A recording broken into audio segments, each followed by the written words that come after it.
সংখ্যা পদ্ধতির রূপান্তরে আজকে আমরা শিখব কাল্পনিক সংখ্যার রূপান্তর। ডেসিমেল সংখ্যা থেকে যে কোনো কাল্পনিক সংখ্যায় কিভাবে রূপান্তর করা যায় সেই বিষয়টি আজকে ক্লিয়ার করার চেষ্টা করব ইনশাল্লাহ। ওর আগের ভিডিওগুলোতে আমি দেখিয়েছি আপনাদেরকে ডেসিমেল থেকে কিভাবে বাইনারিতে যাওয়া যায়, ডেসিমেল কিভাবে অক্টালে যাওয়া যায় এবং ডেসিমেল থেকে কিভাবে হেক্সাডেসিমাল সংখ্যা পদ্ধতিতে যাওয়া যায়। আজকে আমরা দেখব ডেসিমেল সংখ্যা থেকে যে কোনো কাল্পনিক সংখ্যা পদ্ধতিতে কিভাবে যাওয়া যায়। তো একটি ডেসিমেল সংখ্যা আমি লিখলাম 74.20। আমাদের ডেসিমেল সংখ্যা ছিল আর আমাদেরকে নিতে বলতে 5 ভিত্তিক সংখ্যা পদ্ধতিতে।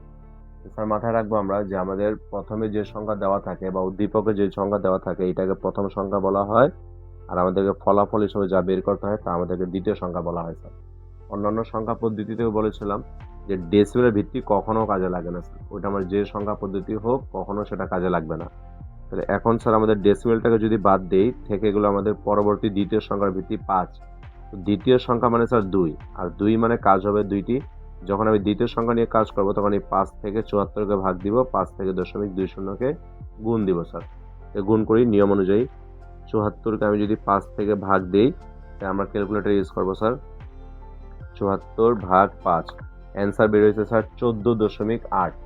এই 14.8 মানে আমাকে পূর্ণ সংখ্যা শুরু নিতে হবে 14, তবে 14 নিব স্যার এখানে, আর একটা হাইফেন দিয়ে স্যার সংরক্ষণ করে রেখে দিব। এখন নর্মাল ক্যালকুলেশন করে আমি বের করবো যে অবশিষ্ট সংখ্যা কত।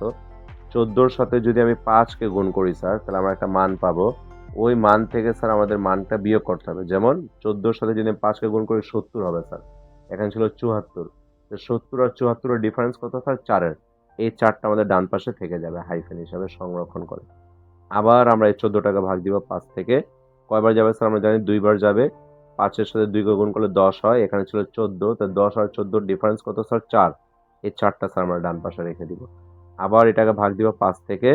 যখন আমরা বলেছিলাম স্যার ভাগফল যদি ছোট থাকে এবং ভিত্তি যদি আমাদের বড় থাকে তখন এই ভাগফলের নিচে 0 বসিয়ে এই ভিত্তিটা যা থাকবে তাকে টান করে ডান পাশে রেখে দিতে হবে স্যার।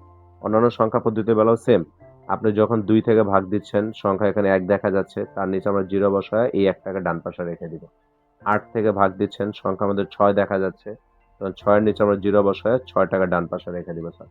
সেমভাবে হেক্সা থেকে যখন ভাগ দিচ্ছেন সংখ্যা আমাদের 12 দেখা যাচ্ছে, তো এখানে 0 বসায় 12টাকে রেখে দিব, ব্র্যাকেটে সি লিখে দিব স্যার। এই ছিল নিয়ম যে ভাগ বন্ধ করার। ভাগ কখন বন্ধ করবো স্যার? যখন ভাগফল আমাদের ছোট হবে, ভিত্তি আমাদের বড় হবে, ভাগফল ছোট ভিত্তি বড়, সব ক্ষেত্রে স্যার তার নিচে 0 দিয়ে এই পর্যন্ত ভাগ শেষ। তারপর আমরা যেখানে ভাগ শেষ হবে ওখানে এমএসবি লিখে দিব, আর ভাগ যেখানে শুরু হয়েছে স্যার সেখানে এমএসবি এলএসবি লিখে দিব স্যার। এই মানটা উপর থেকে নিচে থেকে উপরের দিকে চলে যাবে। আশা করি কাল্পনিক সংখ্যা ভাগটি বুঝেছেন। এখন আমরা গুণের দিকে যাব। লিখবেন 0.20 ইন্টু 5। এর দশমিকটা স্যার আমি লিখে নিব স্পষ্ট করে, আর আমি এর সাথে গুণ করব 0.20। তুলব স্যার 0.20 ইন্টু 5, অ্যান্সার পেয়ে যাবো স্যার শুধু 1। দেখেন আমাদের শুধু 1 বের হয়েছে স্যার, আর কোনো ডিজিট নেই। আমরা জানি পূর্ণ সংখ্যা যদি 1 হয়ে যায় তারপরে স্যার আমরা 0 লিখলে কোনো সমস্যা হয় না। তারপরে স্যার আমাদের গুণ করা যাবে না, আমাদের এই কন্ডিশনটা এই জায়গায় থেমে যেতে হবে। কারণ আমি 3টা কন্ডিশনের কথা বলেছিলাম স্যার। একটি কন্ডিশন হলো দশমিক যদি 0 হয় তাহলে আর গুণ করার কোনো নিয়ম হয় না, থেমে যাব। সেকেন্ডটি হলো একটি সংখ্যা যদি দ্বিতীয়বার ফিরে আসলো বা রিপিট করলো তখন থেমে যাব। অন্যথায় স্যার বাকি অঙ্কগুলোতে যেভাবে নিয়েছি 5 ঘর 6 ঘর, সেভাবে 5 থেকে 6 ঘর নেওয়ার চেষ্টা করব। এটা ক্ষেত্রে স্যার আমাদের এমএসবি এলএসবি হবে। তো এই প্রথমটাকে স্যার আমরা বলবো এমএসবি, আর নিচে টান দিয়ে স্যার এলএসবি একটা লিখে দিলে হবে, যেহেতু মান কোনো নেই শুধু 1ই হবে। তাহলে অ্যান্সারটা কি হবে স্যার? আমাদের অ্যান্সার পেয়ে যাব 74.20। আমাদের ডেসিমেল সংখ্যা ছিল, মান পাবো 244 নিচে থেকে স্যার 244.1। এটা ছিল আমাদের হেক্সাডেসিমাল সংখ্যা। আশা করি বুঝেছেন। আজ এই পর্যন্ত থাকবে। যদি আপনাদের কোনো সমস্যা থাকে অবশ্যই আমাকে জানাবেন, আমি সমাধান দেওয়ার চেষ্টা করব। আসসালামু আলাইকুম।